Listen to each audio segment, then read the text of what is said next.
We need to joyfully, that's the attitude, with a happy, glad heart. We should joyfully thank God for his provision. We eagerly thank God for his perfection. We should humbly thank God for his power. But then let's get back to a positive, optimistic, joyful disposition and say, look at how God has provided. We're going to continue to trust with a glad heart, waiting for his provision. A lot of warriors are delivered with great strength. And we always point to David and Goliath, but David had a really good friend, the son of the king. Jonathan was his name. Saul was his dad. And he wasn't half bad in terms of an example for trusting in God just himself. Matter of fact, he was once there. There was an old Levitical town named Geba that was taken by the Philistines. And, the Israeli flag was planted back in Gibeah, and everyone was happy about it. And then the Philistines said, well, whoa, what are you doing? That was our stronghold. And so they went out and massed this huge army. And Jonathan was with his armor bearer, and he watched what was going on. And if you read a little bit about what went on here, you'll see the topography of that place where they were fighting near Gibeah. It was just a place that just was almost impossible to win a battle unless you had a massive force. And yet, in this scene, Jonathan knew, wait a minute, Geba is not going to fall again. This is God's city for the Levites. The Levites don't have any land inheritance. This is a place that God gives them and provides for them. I mean, if there's ever a holy kind of righteous thing to fight for, it was that town against the Philistines.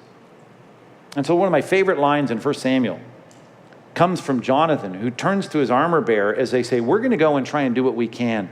Matter of fact, it's so audacious, we're not even going to tell my dad. So he doesn't tell Saul. He's just going to go out there and do what he can do. And he takes his armor bearer and he says this. He says, come, let us go over to the garrison of these uncircumcised, that it may be that the Lord will work for us. I mean, maybe he will, if the Lord wills. As one commentator said, and I love the way he said it, all he had to lose was his life, right? Really, nothing else to lose. He was going to die fighting for the honor of God.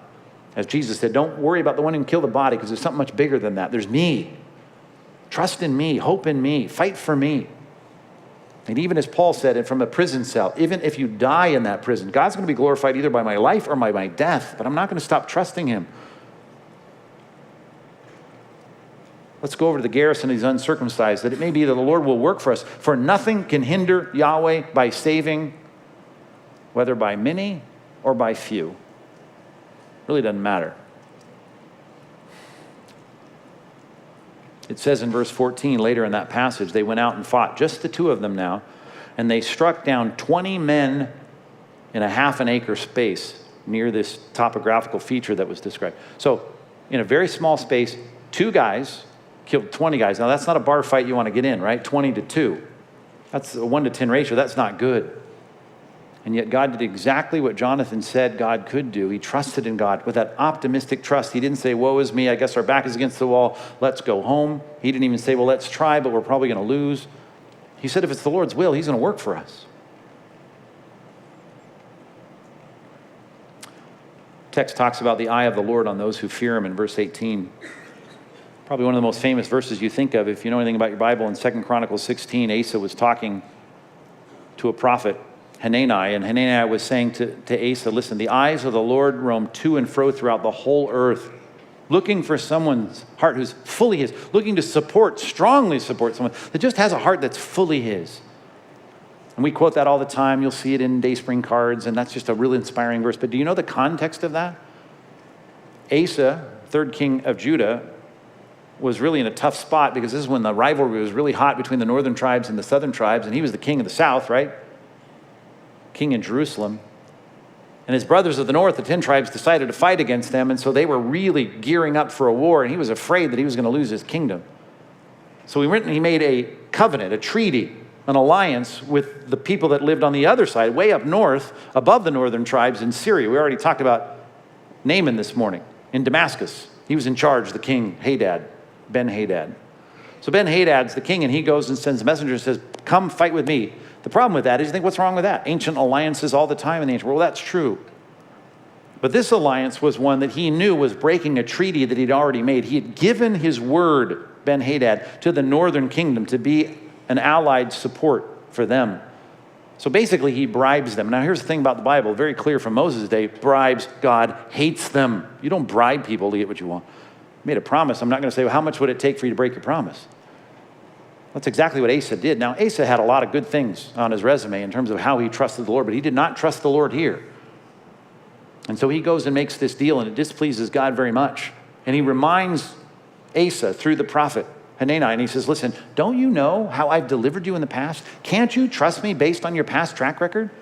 It's a lot like Belshazzar. Belshazzar, the son of Nabonidus, he's the grandson of Nebuchadnezzar. If anyone should know to be humble in their leadership, it should be him. And he doesn't.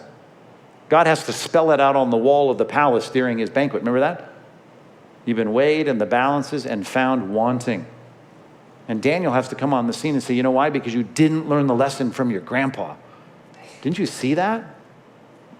And here we have it. Asa, didn't you learn your lesson? Trust me.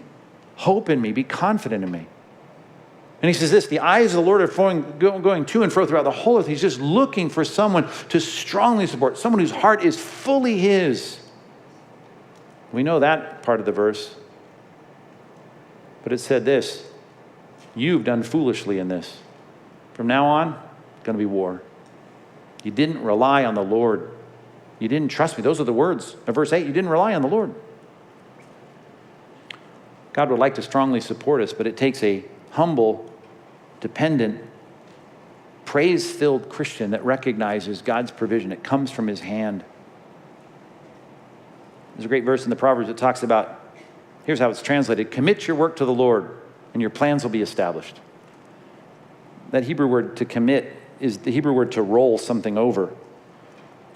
And here's the idea. We make these plans, and like James would say, we better say if the Lord wills. But what we're doing with that, when we say that, when we think that way, is saying, here, I'd like to start this business. I'd like to have a good family life. I'd like to, have good health. Here's my plans. I'm going to roll them over to you. And that's really what we learned from the beginning of Proverbs, right? Trust in the Lord with all your heart, Proverbs 3:5.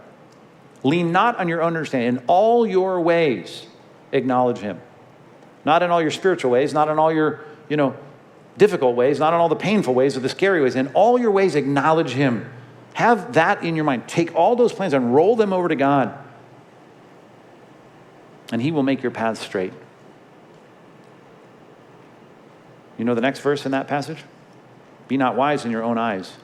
Be not wise in your own eyes. What we need is a humble, joyful dependence on the provision of God. This passage, as the outline tried to make clear, is about thanking God. It's about thanking him for his perfections, his power, and his provision. But I love that it ends with this joyful disposition. Verse 21, our heart is glad in him because we trust in his holy name. God, let your steadfast love be upon us, even as we hope in you. That's a positive, optimistic. I even used that word. Speaking of that, I had a hard preaching assignment this week. I've had some scary preaching assignments over the years.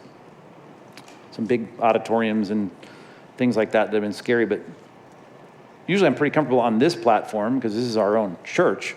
But I was on this platform this week and it was really scary because I was preaching at the women's Bible study, which is hard enough because the men weren't here to be my buffer, but I was asked to give the man's perspective. On what? On all kinds of things. So I said, listen, I can't stand up behind the pulpit with the Bible and give you a man's perspective on these things. If you want to talk about these things, I can sit down and give you my perspective. We want to talk about biblical passages, and we talked about several things, but one thing we talked about, and some of you gals were here, we had hundreds of ladies here this week, was Proverbs 31. Like, what's your perspective on that? Man, look at this tough passage for us. This is so hard. Women are supposed to be all these things. And I zeroed in on that one passage that talked about, as the NIV translated, the woman who smiles at the future. We talk about Mary and Martha, and the difference between Mary and Martha was worried and troubled about so many things. And so I made this pitch that, listen, really what men would, I think, have at the top of their priorities is to have a happy wife. That would be a really, really good thing. That optimistic, positive perspective. And as it says even in that verse, that she smiles at the future, it says she wraps herself, she clothes herself in strength and dignity. And that strength is not in herself. The strength is in the fact that she has that godly perspective and she knows God is going to provide. She's going to work hard, but God is going to provide. She can have that positive attitude. Now, what a terrible thing it would be for me to send hundreds of women home to their houses to be joyful, optimistic mothers and wives and daughters and the men in their lives never to get the memo. So this is good and providential that we're going to end here on this passage.